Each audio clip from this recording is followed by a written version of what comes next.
and here we are. We're at the Rare Tea Company in central London. We're here to meet Henrietta. She is an enigma, maybe my favourite person in the food and drink industry. She, single-handedly has revolutionised tea. She is a resistance against big industrial tea. She champions loose leaf tea, was the one that popularised it here in the UK, and specifically direct trade, which direct trade is the linchpin of all zero waste, because it's indirect trade where waste is born, and also empowering these incredible rare tea growers all over the East and South Africa and all over the world. So let's go in and see her. Hey, it's the Zero Waste crew. Do you want milk in your tea or your black? Might try put a bit of milk in at the end. Can I make it for you one way without milk and then Please? We'll make it twice? Yeah. So what are we drinking first, Henrietta?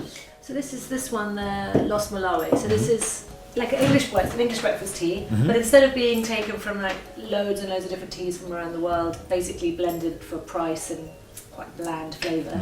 This is from one farm, and from different harvests and different varietals through the year, and we blend it to be the most delicious, incredible tea it could be. We don't want to sustain the world we've got because that's not good enough. We need to regenerate what was, a better version of a human's relationship with nature. Lots of our teas will come from, tiny little small farm owners, one family. This one is a larger family farm that supports a big community of people, and there's nothing else there in Cholo in Malawi. It's tobacco and tea. This is one of the farms that I really love more than anything because they really try to look after to all the aspects of farming. It's not just about the leaf, it's about the people and the place. Alex, the farmer, has a huge responsibility to the wider community. At the moment, demand for East African tea is quite small. Not many people know that they make this beautiful, nuanced, delicious tea. And so it's mostly going added to a commodity market, to an auction. And the price is very, very low and often dropping. The farmer has very little cash, but they could turn all that tea that tasted amazing, that had a greater value, if the demand was there. So if we drank more, if we talked about it, we said, oh my God, this tastes amazing in comparison with my tea bag. We can change it, but we can't just not work with them because there's poverty in East Africa. We can't say we can't use East African tea because it's there, and say, well, let's just buy Japanese tea because there's no poverty in Japan. I think we really have to try and change the things that are bad to make them better and give people what they need to change. Not just step away and say it's ugly. And so we're drinking it black on the first infusion, and you mentioned we might have some milk with it on the second. So most people drink English breakfast with milk. Because you have to, because it's become a very cheap industrial thing. This is a tea that's been crafted to be delicious and rich and round, and the leaf is hand-picked and hand-selected, and it's made in small batches rather than by big vast machines, and you can get this incredible flavour. So this time I'm going to make the tea for you with milk, the way most people drink their tea. So before you brewed it to 80, and now you're brewing it to 100 because we're going to extract tannins for a bit of milk. You need about 2.5 grams, so that's what's in a bag, about 2.5 grams, which is a nice heaped teaspoon. And then you need a mug's worth of water. So I want to get my ratios right because it's a recipe. So I'm going to make it for you in this new Rare Tea mug, because we know people like mugs. We finally nice. A mug. Then that's a nice easy measure. Boiling water, teaspoon. You might like your tea a bit stronger than I would. You're not ruled by the bag. You can put in a little more, but you don't know how much that is. You might use a different teaspoon, a different cup. So the lovely thing is to measure it and say, oh, actually, this one was a little bit washy, I want it a bit stronger, and so I'll use 3 grams or 4 grams, and then you can vary your temperature, and then your infusion time. You've got 3 variables. There's a myth that you need to wait a really long time, because we only wasted a minute there, probably, but I got my ratios bang on, and I've got a lovely colour in there. We met because when I opened Silo in 2014, I remember just Googling ethical tea, and you came up, and I realised that you've been sort of doing what we'd been doing for so long, the championing of direct trade and regenerative agriculture, and I'd love to hear more about that. Well, I started in 2004, and everyone just said I was really naive, really stupid.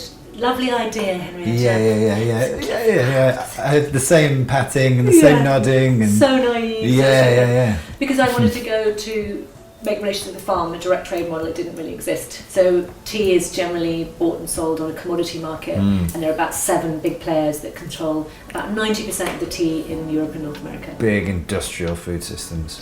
Exactly. And then so I thought I could do this differently. By going to the farm, build a relationship, the value would go to the farmer, but also they would set the price rather than the commodity market. Tea, wine, chocolate, coffee are not local things. So as a kind of conscious consumer, what do you do, whether that's at home, as a restaurateur, what do you do? Because I can't create relationships with dozens or hundreds of different winemakers and tea growers and etc. I think what you're looking for is a relationship. Does the company that you buy your coffee or your chocolate or your tea have relationships with people who grow it? It's very hard to rip off somebody you know. Do they know? Do they have a relationship? Are they choosing their relationships with those farmers for to line their own pockets, or to enhance and support the community? And I really mean enhance, not try and keep it as it is, but try and make things improved. And I think you can see that. You can see that we now have this great transparency of the web and Instagram and all that. You can look, you can dig, you can find out, and all of us can. It's not impenetrable. It's not like you have to go to the library and look through 1 million books or look up the companies in Company House or whatever. It's all open. And if it's not open, why isn't it open? Another thing you've taught me is this incredibly complex, nuanced diversity of different teas is like drinking wine. There's so much flavour. There's way more flavour in tea than there is in wine. Because we've always got acid in wine, whereas you've got different pH levels in tea. Going from white tea to green tea, oolong tea, black tea, pu'er tea. So the different ways you process it to get different flavour, like between white wine and red wine and champagne. But also, we've got a wider terroir. If you could go to Nepal and meet Bachan, who's farming this tea, and get him to explain to you that this tiny bit here, this little micro lot, is producing all this kind of amazing flavour, but only at this particular time, depending on the rainfall and the sun at a certain time. Sommeliers will. It's the same exactly. stuff. And if we fail, Henrietta, the future's going to look like We're not going to fail. The Terminator, where there's just machines everywhere. We can't fail. That's the future if we fail. I'm a massive optimist, and I see the world getting better. I have hope because I started in 2004, and my little kind of stupid little naive business is now still here, still growing. We use the hashtag on Instagram, tea change, to make people think about change. Tea change. And other people are using it now. I love that. I saw another tea company was using it. I'm like, absolutely. Great. There's enough room in the world for lots of other tea companies who have these direct relationships. I think sustainability or regenerative has social, economic, and environmental parts, and you've got to look at all of them. That is quite an inspiring afternoon with a very inspiring lady. There's few people that have blown my mind as Henrietta has. Her kind of courage and innovation and intelligence, just brute intelligence and ceaseless energy to make the world a better place. She really motivates me to work harder. But that's the end of this tea mission, and until next time.